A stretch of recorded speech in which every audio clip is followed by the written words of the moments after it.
Study IQ IAS, आपका selection हमारा mission. Constituent assembly की बैठक में चर्चा उठी कि प्रिंसली स्टेट की परिभाषा में क्या भूटान और सिक्किम दोनों को लिया जाए, क्योंकि कई अन्य प्रिंसली स्टेट्स की तरह दर्जा तो सजनिटी का है, मतलब कि ब्रिटिशर्स यहां की डिफेंस और फॉरेन पॉलिसी के लिए जिम्मेदार हैं। तो अगर दोनों को प्रिंसली स्टेट का दर्जा दिया जाता है तो उसके बाद रिप्रेजेंटेशन इन कॉन्स्टिट्यूएंट असेंबली भी इंश्योर करना पड़ेगा।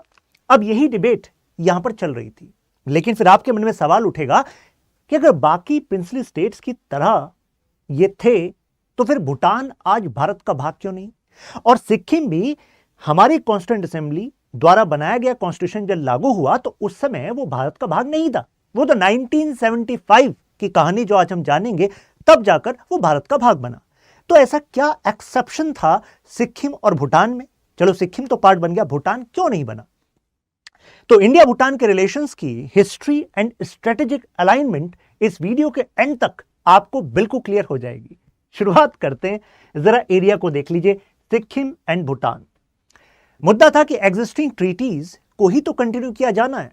एक्चुअली जो पॉइंट है कॉन्स्टिट्यूएंट असेंबली में, ये जवाहरलाल नेहरू जी ने उठाया था, और उस समय एक ब्रिटिश इंटेलिजेंस से हमारे पास खबर आई थी कि जो तीन एक्चुअली एरियाज हैं, तीन एरियाज कौन से, सिक्किम, भूटान और तिब्बत, ये आपस में कुछ अलायंस बनाने की बात करें, क्योंकि सिक्किम भारत का भाग नहीं था उस समय, भूटान तो था ही नहीं और तिब्बत अलग था। तो मुद्दा था कि तीनों अलायंस बना रहे हैं। अलायंस का मतलब क्या है? एक्चुअली इन तीनों को प्रॉब्लम थी कि ऊपर चाइना, नीचे इंडिया, और इंडिया की कॉन्स्टिट्यूएंट असेंबली अब कितने सारे प्रिंसली स्टेट्स का विलय कर कर एक देश बना रही है, एक पॉलिटिकल यूनिट बन रही है। तो क्या इनके राजाओं की जो राजकाज है वो भी चला जाएगा जैसे अदर प्रिंसली स्टेट्स का जा रहा है? तो ये इनके बीच में मंत्रणा चल रही थी। तो ऐसे ब्रिटिश ऑफिसर आर्थर हॉपकिंसन लिखते हैं, उनका कहना है कि देखिए, भूटान के साथ भारत के रिश्ते बेहतर हों, ये सबके लिए बेहतर है, नहीं तो वो चाइना की बाहों में चला जाएगा, means it is going to go into the arms of China. अब मुद्दा है कि सिक्किम भारत का भाग कैसे बना। तो अभी तक हमने इसका बैकग्राउंड जाना, सिक्किम की कहानी समझते हैं, फिर भूटान पर जाएंगे। सिक्किम पर आते हैं। एक्चुअली सिक्किम 1975 में इंडिया का पार्ट बन गया था। हमारी कॉन्स्टिट्यूंट बेसिकली हमारे कॉन्स्टिट्यूशन में अमेंडमेंट करना पड़ा था, 35वां और 36वां, उसके बारे में अभी हम जानेंगे। लेकिन ये कहानी की जो शुरुआत है वो 1640 में जाती है। नाम ज्ञान रूलर्स, एक समय पर जो सिक्किम है, जो आज आप देखते हैं, उसके जो राजा थे वो चुंबी वैली, इवन दार्जिलिंग तक का जो राज है वो सिक्किम राज के अंतर्गत होता था। चुंबी एंड दार्जिलिंग, चुंबी वही है जिसके पीछे इस समय चाइना पड़ा हुआ है, चुंबी वैली जो डैगर है हमारे चिकन नेक कॉरिडोर पर। अब सिक्किम, नेपाल और भूटान और तिब्बत, इन तीन ये जो हैं, मतलब ये जो चार हैं, इनके बीच में 1700 वाले जो आपका 100 साल हैं उसमें आपस में कॉन्फ्लिक्ट चलता रहता था। यानी कि इधर नेपाल के रूलर्स एक्सपेंड करना चाह रहे हैं और सिक्किम कह रहा है ये तुम गलत कर रहे हो। उधर भूटान, आज जब भी मैं वर्ड भूटान कहता हूं तो आपके दिमाग में छवि क्या बनती है? शांत, खुशहाल, किसी से कुछ झगड़ा नहीं करना। लेकिन एक समय पर भूटान के जो रूलर्स हैं वो वॉर करके भारत, जो बंगाल एरिया है, बंगाल में जो कूच बिहार प्रोविंस है, उसके राजा तक को मुश्किल में डाल दिया था, मतलब उनके राजकाज को अपने अंडर ले लिया था। तो ये उस समय की बात है जब तिब्बत भी एक्सपेंशनिस्ट पावर बन रहा था, भूटान भी बन रहा था, नेपाल भी बन रहा था, सिक्किम बन रहा था। ये सब के सब एक्सपेंड करते थे। क्यों करते थे? क्योंकि अपने इंटरेस्ट को सिक्योर करने के लिए इनको लगता था अगर कमजोर रह गए तो दूसरा हमें सप्रेस कर देगा। लेकिन जो सिक्किम है, जब इसने देखा कि हमारी बाउंड्रीज तो श्रिंक हो रही हैं इस पूरे के पूरे कॉन्फ्लिक्ट में, तो ऐसे में ब्रिटिशर्स एक उसे होप दिखे। ब्रिटिशर्स आए और ब्रिटिशर्स को एक बात क्लियर थी कि इन हिमालयन एरियाज में तो मुझे आना है, हिमालयन एरियाज को अपने कंट्रोल में लेना है। इसके दो कारण बताए जाते हैं। नंबर 1 है ट्रेड, व्यापार। भाई इंग्लिश ईस्ट इंडिया कंपनी व्यापार चाहती है, प्रॉफिट कमाना चाहती है। दूसरा रीजन बताया जाता है कि रशियन एक्सपेंशन कहीं तिब्बत की तरफ से ना हो जाए, तो यह भी उनको डर था। तो इस वजह से वो चाहते थे कि यहां पर जो राज्य हैं उनके साथ हमारे रिश्ते सबसे बेहतर होने चाहिए। अब ये वो समय था कि जो किंगडम ऑफ नेपाल था वो एक्सपेंड कर रहा था अपनी टेरिटरी को। तो यानी कि हिमालयन नेशंस में ब्रिटिशर्स अपना कंट्रोल चाहते हैं, नेपाल अपने आप को एक्सपेंड कर रहा है। तो जाहिर सी बात है, जब दो पावर एक एरिया में एक्सपेंड करना चाहती है तो कॉन्फ्लिक्ट होगा कि नहीं होगा? होगा। तो एंग्लो नेपाल वॉर, जिसको गोरखा वॉर भी कहा जाता है, ये इसका रिजल्ट हुआ। अब दोनों जो है यहां पर फाइट कर रहे थे, लेकिन जाहिर सी बात है ईस्ट इंडिया कंपनी को कुछ लेवरेज मिल जाती है। 1814 में सिक्किम को एक बात समझ में आ जाती है कि भाई मुझे कोई जो बचा सकता है वो तो ब्रिटेन बचा सकता है, और ये तो इंग्लिश ईस्ट इंडिया कंपनी है ना, ट्रेडर है, मिलिट्री पावर भी इनके पास। तो ऐसा करते हैं, इनके साथ हाथ मिला लेते हैं। इनके साथ हाथ मिलाएंगे तो नेपाल ने जो मेरी टेरिटरीज कब्जाई हुई है, यानी कि सिक्किम की टेरिटरी जो कब्जाई थी, ये ब्रिटिशर्स कह रहे हैं मुझे वापस दिला देंगे टेरिटरी।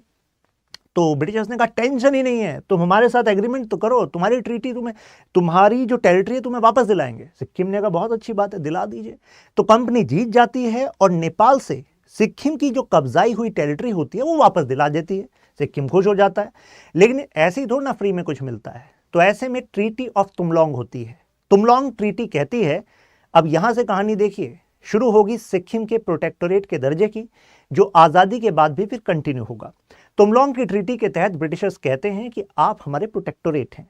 प्रोटेक्टोरेट का मतलब आपकी सुरक्षा का जिम्मा हमारा, राइट। हमारे ये ऑफिसर हैं जॉन क्लॉड व्हाइट, ये पॉलिटिकल ऑफिसर आपके यहां पर रहेंगे। तो आपका फॉरेन अफेयर्स का मामला हो, डिफेंस का मामला, अब हम देखेंगे, आप टेंशन मत लीजिए। सिक्किम ने कहा कबूल है, लेकिन कहने के लिए था कि फॉरेन अफेयर्स एंड डिफेंस। वैसे कहा जाता है कि इंटरनल अफेयर्स में भी दखल था जॉन क्लॉड व्हाइट नामक पॉलिटिकल ऑफिसर का। अब 1947 आता है, मैंने क्या कहा था, ये ट्रीटी जो थी तुमलोंग, अब ये इंपैक्ट डालने वाली थी आजाद भारत में सिक्किम और भारत के संबंधों पर भी। तो अब ऐसा हुआ कि अब हमने उसी ट्रीटी को कंटिन्यू किया, कहा सिक्किम आपके प्रोटेक्टोरेट की जिम्मेदारी पहले ब्रिटिशर्स की थी, अब हमारी होगी। पहले वो जॉन क्लॉड व्हाइट गए थे ना उस समय पर, अब हमने अपने एक पॉलिटिकल ऑफिसर भेजे, हरीश्वर दयाल। हरीश्वर दयाल जी ने सिक्किम के मोनार्क के साथ साइन किया, ताशी नामग्याल जी के साथ, कि ठीक है जी हम वही दर्जा रखेंगे, उसी हिसाब से कंटिन्यू करेंगे। तो Sikkim continued as protectorate of India, यानी कि एक ऑटोनोमस नेशन रहेगा, लेकिन क्या डिफेंस और फॉरेन अफेयर्स ये हम देखेंगे। लेकिन अब यहां पर सिक्किम को खबरें मिलने लग गई कि उधर जो चाइना है, चाइना डिक्लेयर कर चुका है कि तिब्बत तो है ही हमारा, ये नेपाल, भूटान, ये सिक्किम, ये सब एरियाज हमारे ही तो हैं। माओ की थ्योरी, पाम एंड 5 फिंगर्स, तो उसके तहत एक फिंगर क्या है, वो सिक्किम भी है। तो ऐसे उन्होंने कहा यार एक फिंगर सिक्किम है, तो वी नीड इंडिया, क्योंकि चाइना से ही बचना है। और उनका जो इतिहास है पुराना, उसमें तो नेपाल के एक्सपेंशन से भी सिक्किम ने अपना एरिया खोया था। तो एक फियर का माहौल था, और इस फियर में उनको जरूरत थी शक्ति की। अब इस पर एक और चर्चा होगी। 1959 14th दलाई लामा जब तिब्बत पर कब्जा कर लेता है चाइना, तो वो भारत आ जाते हैं। जब वो भारत आ जाते हैं तो एक सिंबल यहां पर, एक जेस्चर बनता है इस एरिया में कि इंडिया कैन बी ट्रस्टेड, क्योंकि इंडिया तिब्बत को बचाने के लिए खड़ा है। मतलब बचाने के लिए इन द सेंस, हम उनका जो पॉलिटिकल स्टेटस है, हम ऐसा नहीं एक्सेप्ट कर रहे थे एकदम से कि ठीक है you are part of China. मतलब जो उनके साथ हो रहा था हम उसके खिलाफ खड़े थे, और हमने जो तिब्बतन गवर्नमेंट एंड एक्सील वो चलाने जा रहे थे, तो हमने उसको भी अपना सपोर्ट दिया था। तो ऐसे में एक ट्रस्ट का एटमॉस्फेयर था। तो ऐसे में सिक्किम को लगा कि भाई डिसीजन बिल्कुल ठीक रहा, सही चल रहा है अपना। लेकिन अब इंटरनल इश्यूज होने लगे। इंटरनल इश्यूज यानी कि अब सिक्किम के जो राजा हैं वो ठीक से राज नहीं कर पा रहे, इनइक्वालिटी बढ़ती जा रही है। कुछ अमीर वो अमीर होते जा रहे हैं। आप कहेंगे कौन अमीर हो रहा है वहां पर अमीर हो रहे थे फ्यूडल लॉर्ड्स, यानी कि कुछ जो नोबल फैमिलीज होती हैं जो कंट्रोल रखती हैं एरियाज पर, वो अमीर होती जा रही है, बाकी जनता गरीब हो रही है। तो इस फ्यूडल जो कंट्रोल था, सामंतवादी जो पुरानी चलती आ रही थी सिस्टम, उससे अब जनता त्रस्त थी। अब ऐसे में भाई किसी एक समय तो वो जो इनइक्वालिटी का घड़ा है वो फूटेगा। फाइनली समय आया 1973। अब ऐसे में एंटी मोनार्की प्रोटेस्ट होने लगे, यानी कि सिक्किम की जनता सड़कों पर है, देख लीजिए। और इन्होंने अपने राजा का जो महल है उसको घेर लिया, कहा कि अब राजा इसी टाइम हम हटाएंगे। रॉयल पैलेस को घेर लिया गया। अब मोनार्क ने मदद मांगी दिल्ली से, बचाओ हमें, तो भारत ने कहा बिल्कुल बचाएंगे। और हमने इंडियन ट्रूप्स को वहां पर भेजा, मतलब भारतीय ट्रूप बचाने गए उनके राजा को उन्हीं के लोगों से। और यहां पर एक ट्राई पार्टीट एग्रीमेंट हुआ। मतलब क्या है, भारत ने कहा कि देखो राजा साहब बचा तो रहे हैं इस बार, लेकिन आपको भी कुछ सुधार लाने पड़ेंगे एडमिनिस्ट्रेशन में। राजा ने कहा करने को तैयार तो हैं, बैठती है तो सही। प्लस जो कुछ पॉलिटिकल पार्टीज वहां पर बन चुकी थी सिक्किम में, उन्होंने कहा भाई हमारा भी रोल इसमें होना चाहिए। तो हमने कहा ठीक है, एलिमेंट ऑफ डेमोक्रेसी लाइए, इन पार्टीज को भी यहाँ पर चुनाव लड़ने दीजिए। राजा ने कहा ठीक है भाई, यही बेस्ट रास्ता निकलता है, तो चलो अब पॉलिटिकल रिफॉर्म करते हैं, इलेक्शंस यहाँ पर होंगे। इलेक्शन हुए, 1973 की ये बात है, राइट। 74 में इलेक्शन होते हैं। अब इलेक्शन में जो पार्टी उभर कर सामने आती है वो एक्चुअली जो आजाद रहने की बात करती थी वो पार्टीज उनसे उन्हें हरा देती है। यानी कि अब जो पार्टी जीतकर सामने आती है वो पार्टी कहती है कि हमें तो भारत का भाग बनने में फायदा है। वो कहती है कि जो राजा है उसको इतनी पावर मत दो। वो बाकायदा कानून पास करती है, नया कॉन्स्टिट्यूशन आता है और मोनार्क को टिटुलर पोजीशन बना दी जाती है। टिटुलर का मतलब है कि सिंबॉलिक बन जाता है मोनार्क। अब जो रियल पावर है वो जनता के इन रिप्रेजेंटेटिव्स के बीच आ चुकी है, इनके पास आ चुकी है 1974 में। जब ये आ गई तो ने जनता से पूछा कि जनता, अगर आपने हमें वोट दिया है, हमें अपना रिप्रेजेंटेटिव बनाया, तो यानी कि आप हमारे विचारों से आश्वस्त हो, means you are agreeing with our views. तो जनता ने कहा बिल्कुल।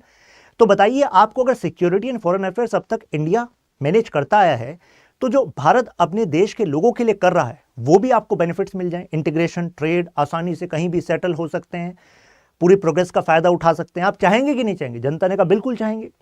लेकिन राजा साहब अभी बैठे थे तो कहा कि बीच का रास्ता निकालते हैं। इंडिया से कहा कि कोई सोल्यूशन निकालिए और हमें भारत का भाग बनाइए।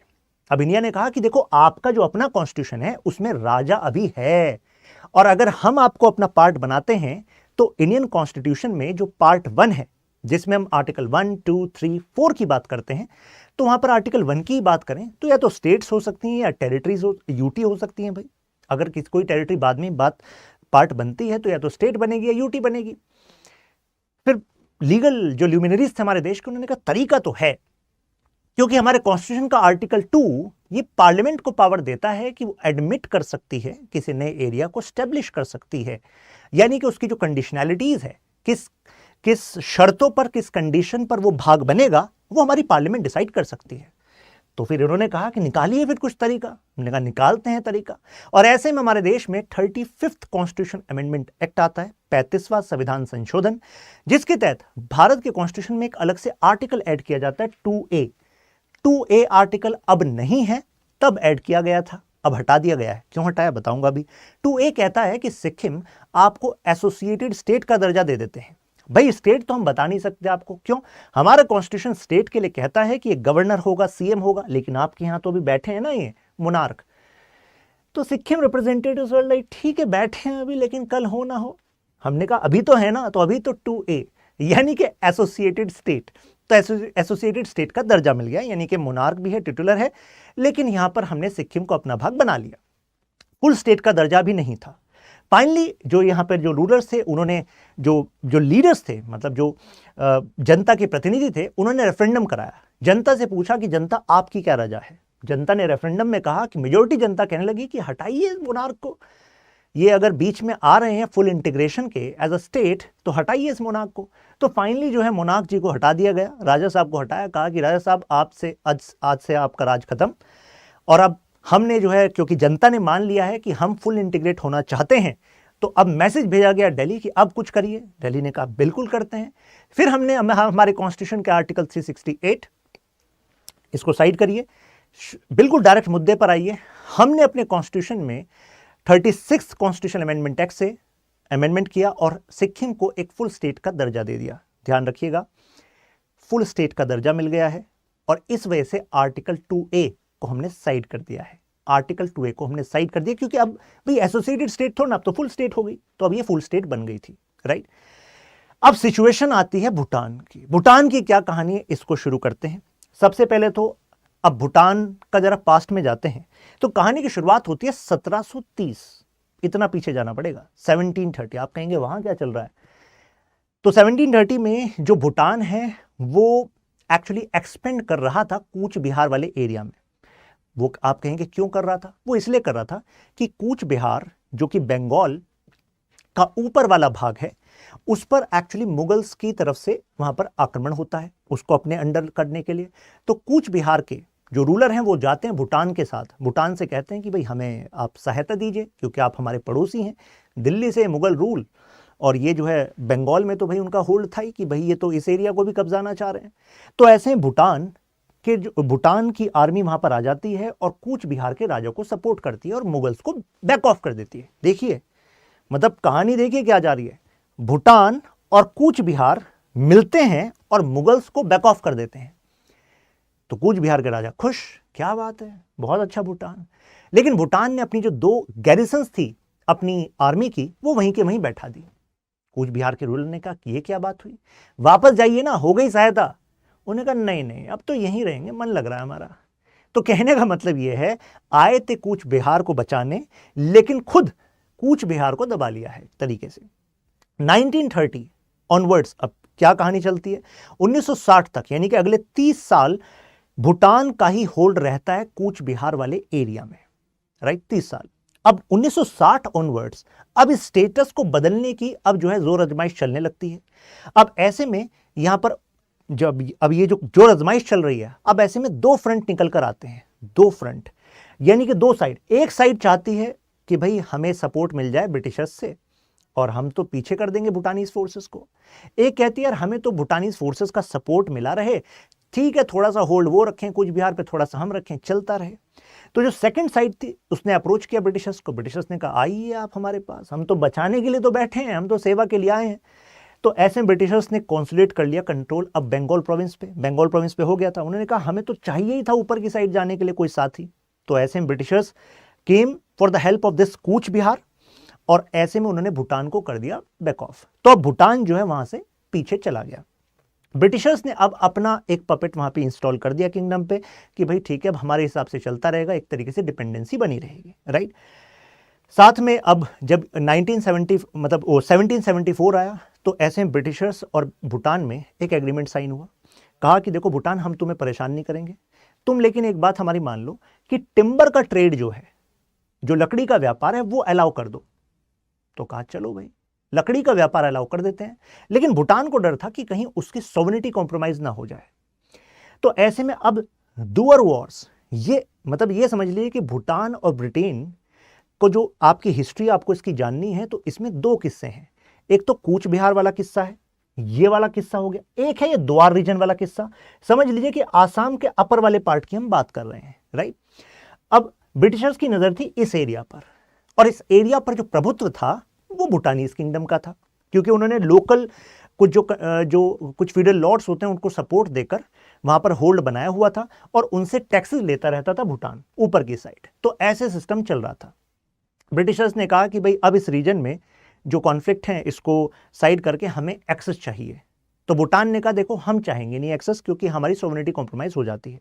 अब इसी को लेकर फिर दुआर वॉर्स हुए। अब इसकी कहानी एक्चुअली 1824 से होती है। 1824 में ब्रिटिशर्स ने एक मिशन भेजा भूटान में कि हम ट्रेड करना चाहते हैं। मैं किसकी कहानी बता रहा हूँ? दुआर वॉर्स की कहानी बता रहा हूँ, कहाँ से ये पूरी शुरुआत हो रही है। अभी मैंने बैकग्राउंड बताया आपको, अब देखिए वो क्या रहा है। तो अब यहां पर भेजा कि भाई हम ट्रेड करना चाहते हैं। उन्होंने कहा कि नहीं हमारी सॉवरेनिटी कॉम्प्रोमाइज हो जाएगी, हम ट्रेड नहीं कराना चाहते। 1826 में ब्रिटिश ईस्ट इंडिया कंपनी ने तब तक लोअर जो पार्ट है आसाम का, यानी कि ये वाला पार्ट जो है, इस पर कंट्रोल कर लिया था। तो यानी कि नीचे वाले पार्ट पे कंट्रोल कर लिया। अब उन्हें कंप्लीट कंट्रोल चाहिए था। तो अब हुआ क्या, भूटान ने एक गलती कर दी। भूटान ने अटैक कर दिया बिहार, जो कूच बिहार वाला एरिया और सिक्किम वाला एरिया। और मैं अभी आपको बता चुका हूं सिक्किम और कूच बिहार दोनों पर कंट्रोल किसका था? ब्रिटिशर्स का था। कंट्रोल इन द सेंस भाई प्रोटेक्टोरेट था, डिपेंडेंसी बनाई हुई थी। तो एक तरीके से ब्रिटिशर्स का कहना था ये हमारे प्रोटेक्शन वाला एरिया है, इसको छूना नहीं है। भूटान को लगा कि यार ये लोअर आसाम जो है इस एरिया में काबिज हो गए हैं ब्रिटिशर्स। अगर इस टाइम पर मैंने सिक्किम की तरफ एक्सपेंड नहीं करा, कूच बिहार की तरफ एक्सपेंड नहीं करा, तो ये जो नेक्स्ट स्टेप इनका होगा ये द्वार वाले रीजन में होगा, ये सारे इस एरिया को कब्जा लेंगे। तो पहले मैं इनको अपने एरिया अपने अंडर ले लेता हूं। तो भूटान ने उधर एक्सपेंड कर दिया। ब्रिटिशर्स ने कहा यही बात बर्दाश्त नहीं थी हमें, और ऐसे में फिर जो वॉर हुआ वो ब्रिटिशर्स और भूटान के बीच में हो गया, क्योंकि भूटान ने सिक्किम और कूच बिहार इस पर एक्शन ले लिया था। अब फाइनली हारा कौन? भूटान हारा, और फाइनली ट्रीटी ऑफ सिंचुलू साइन होता है। अब यहां पर हुआ कि भाई ऐसा है कि द्वार जो रीजन है इसमें हमें कंट्रोल दे दो। कहा कि चलो ठीक है देते हैं कंट्रोल। अब नए लीडर की बात हुई कि भूटान में नया लीडर कौन होगा। अब दो यहां पर फैक्शंस निकल कर आए। एक तो थे ट्रोंगसा पोनलॉप, एक थे पोनलॉप ऑफ पारो, मतलब कि पोनलॉप ऑफ ट्रोंगसा, ट्रोंगसा जगह, पोनलॉप ऑफ पारो। अब जो पोनलॉप ऑफ पारो थे उनको सपोर्ट था तिब्बत का। आप कहोगे यार मामला सर भूटान का चल रहा है, तिब्बत कहां से आया? एक्चुअली तिब्बत और जो भूटान है ना, इसमें क्लोज कल्चरल टाइज हैं। तो ऐसे में तिब्बत चाहता था कि भाई भूटान वाले एरिया को ब्रिटिशर्स जो है अपने हिसाब से ना चलाएं। तो जो पोनलॉप ऑफ पारो थे उनको सपोर्ट करा था कि भाई इनका राज चलना चाहिए वहां पर। लेकिन पोनलॉप ऑफ ट्रोंगसा इनको सपोर्ट मिल रहा था ब्रिटिशर्स का। तो जाहिर सी बात है फिर कौन ऊपर आता? जो पोनलॉप ऑफ ट्रोंगसा थे। तो ये रिलीजियस कल्चरल जो पॉलिटिकल वहाँ पर जो एक कंसेंसस था उस पर काम किया गया। फाइनली तिब्बत नहीं चाहता था इन्फ्लुएंस। अब यहाँ पर एक शख्सियत आए, क्योंकि इस समय पर सिविल वॉर जैसी कंडीशन हो गई थी भूटान में। जब दो धड़े बन जाते हैं पावर के और वो चाहते हैं नहीं मैं, किसी को तिब्बत से सपोर्ट मिल रहा है, किसी को ब्रिटिशर से सपोर्ट मिल रहा है, तो एक तरीके से बाहर से सपोर्ट को लेकर आपस में अपने देश में सिविल वॉर जैसी कंडीशन भूटान ने खड़ी कर ली। अब भूटान ने सपोर्ट किया इन महोदय को, उग्येन वांगचुक, पोनलोप ऑफ ट्रोंगसा।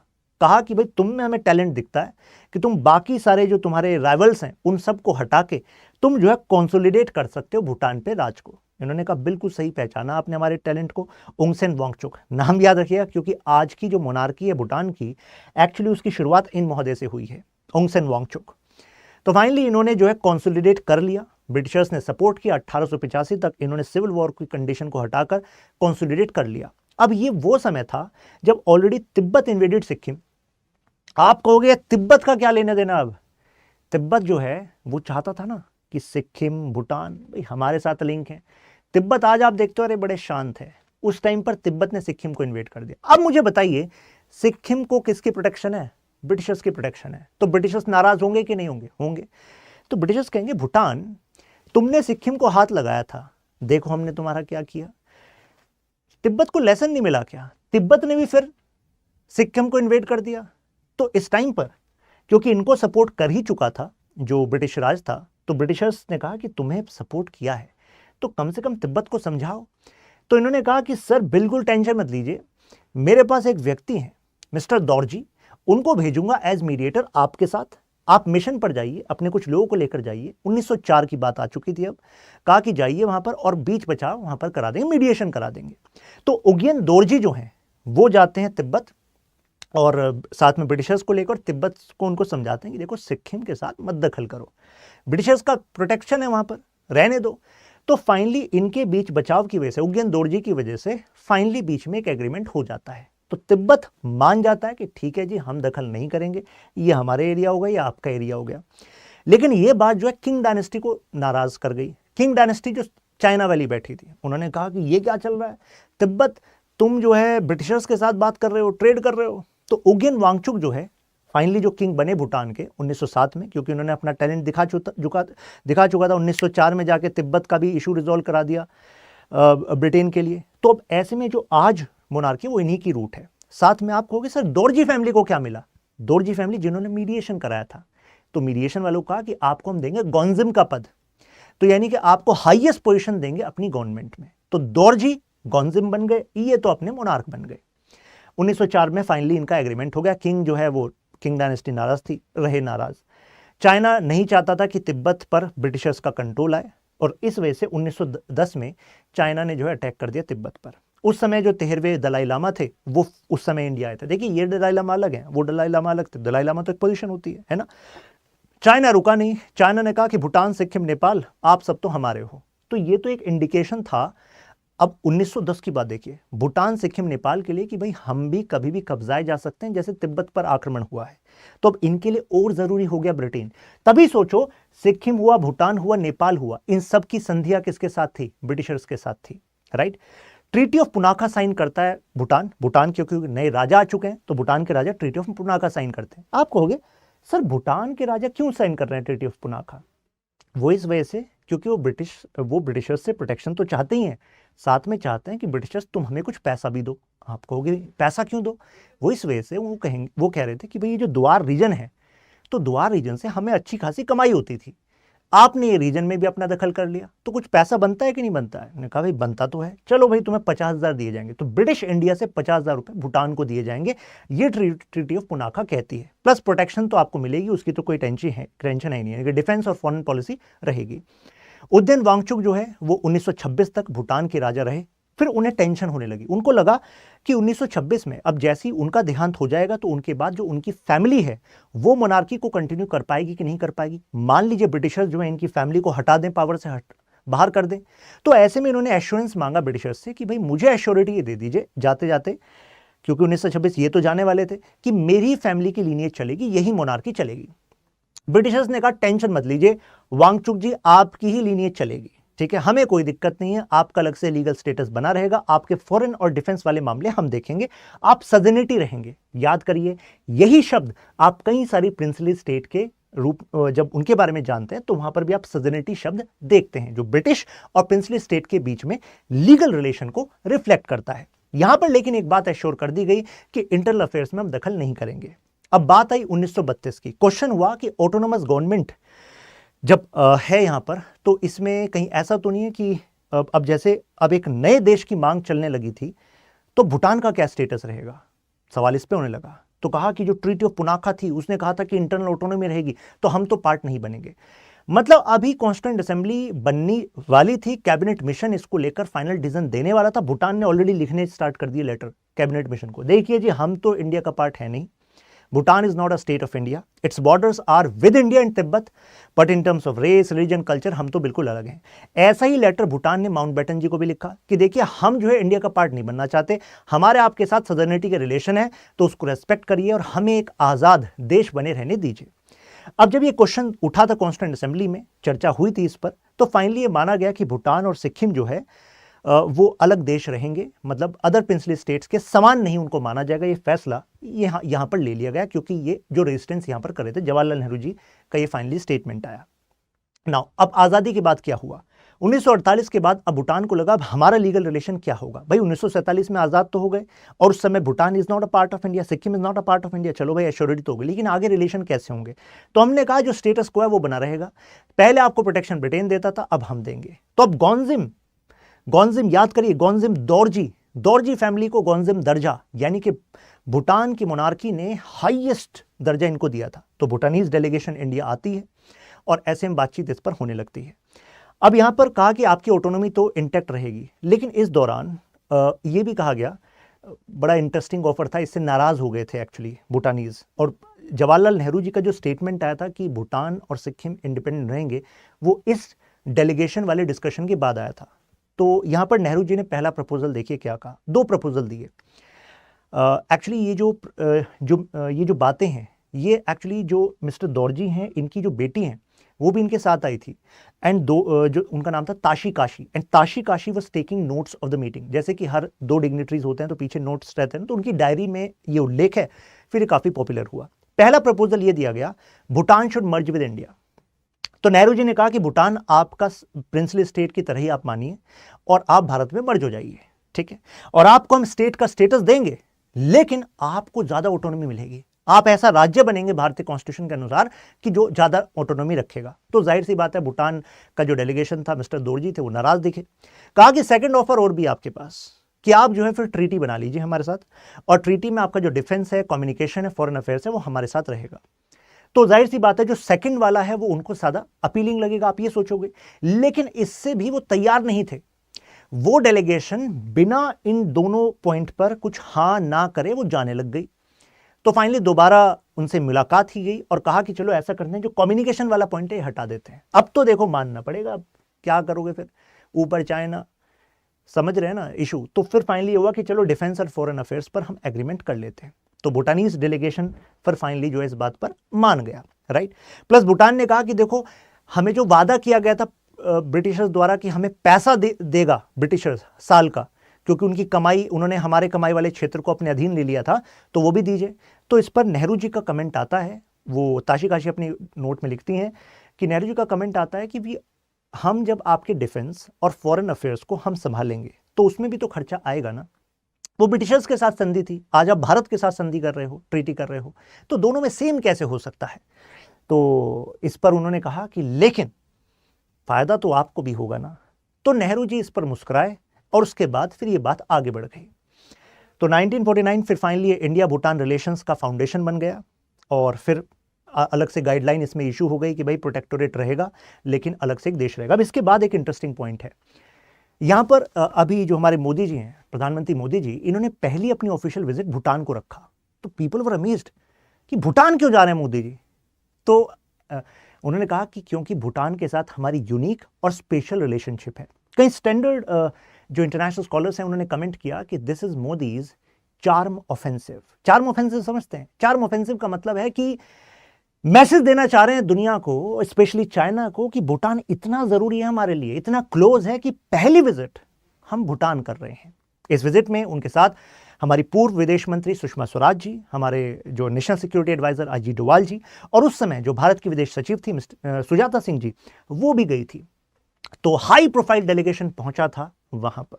और रही बात इस समय, यानी कि जब हम आज़ाद हुए तो उसके बाद 1954 में 1954 में भूटान के राजा को रिपब्लिक डे की पैरेड में एज अ चीफ गेस्ट बुलाया गया था। तो एश्योर हो गए थे कि देखो जी, आप अलग से पड़ोसी हैं हमारे, देखो कितना बड़ा दर्जा आपको दिया है। फिर 1958 में खुद नेहरू जी और इंदिरा गांधी जी भी भूटान गए थे। तो यानी कि इंडिया भूटान रिलेशन की ये हिस्ट्री है। और स्ट्रेटेजिक एडवांटेज की बात करें तो देखिए, हिमालयन स्टेट है, नॉर्थ ईस्ट के पास है, नॉर्थ ईस्ट को डेवलप करना हमारा फोकस एरिया है एक्ट ईस्ट पॉलिसी में। चुंबी वैली वो क्रिटिकल है इंडिया की सिक्योरिटी के लिए। भूटान में हमारी फोर्सेस मौजूद हैं उनको ट्रेन करने के लिए। और डोकलाम में हमने दिखा दिया था कि प्रोटेक्टोरेट होता क्या है। अगर वहां पर चाइना ने अपने आप को बढ़त हासिल करी तो हमने अपनी फोर्सेस को वहां पे स्टेशन किया for the protection of Bhutan. पिछले कुछ समय में भूटान और चाइना के बीच में बातचीत चर्चा में है, इस वजह से मैं इस वीडियो को लेकर आया हूं। अब आप कहेंगे फिर बातचीत कैसे चल रही है, क्योंकि कहानी में एक ट्विस्ट है, आखिरी में ट्विस्ट आता है ना। वो ट्विस्ट है 2007 की ट्रीटी, यानी कि जो ट्रीटी हमने आजादी के समय पर साइन की थी, मतलब कॉन्स्टिट्यूशन लागू हो गया था उसके बाद, वो 2007 में रिव्यू कर ली गई थी। और अब जो ट्रीटी है वो भूटान को ज्यादा आजादी देती है। यानी कि भूटान अब अगर कोई हथियार भी इंपोर्ट करता है तो उसमें भारत से वो संस्तुति नहीं लेता, मींस परमिशन नहीं लेता। अब वो ज्यादा लिबरल है in terms of foreign affairs, means defence में हम खड़े हैं उसके पास, लेकिन अब सिग्निफिकेंट ऑटोनॉमी मिल चुकी है। अब वो प्रोटेक्टोरेट का दर्जा नहीं है जो पहले हुआ करता था। तो इस लाइट में थोड़ा इसको देखिए। इंडिया ऑलरेडी इकोनॉमिक एंगल भी रखता है, यानी कि हम उनके हाइड्रो इलेक्ट्रिक पावर प्रोजेक्ट को डेवलप करने में हमने इतनी हेल्प करी है, राइट। भूटान को कंटिन्यूसली चाइना ऑफर देता रहता है कि नदर्न पार्ट जो है आप उसमें हमसे ज्यादा जमीन ले लो, चुंबी वैली में हमें ये हमारा एक्चुअली बात मान लो हमारी हमें ही दे दो, हमारा पार्ट है। लेकिन अगर ऐसा कर देता है भूटान तो चिकन नेक कॉरिडोर पे जो डैगर है उसके काफी करीब आ जाएगा, काफी आगे तक चाइना आ जाएगा, जो हमारे लिए थोड़ी मुश्किल वाली बात हो जाएगी, राइट। तो अभी तो भूटान को हमने बैलेंस किया हुआ है, राइट। स्टडी IQ IAS, आपका सिलेक्शन हमारा मिशन।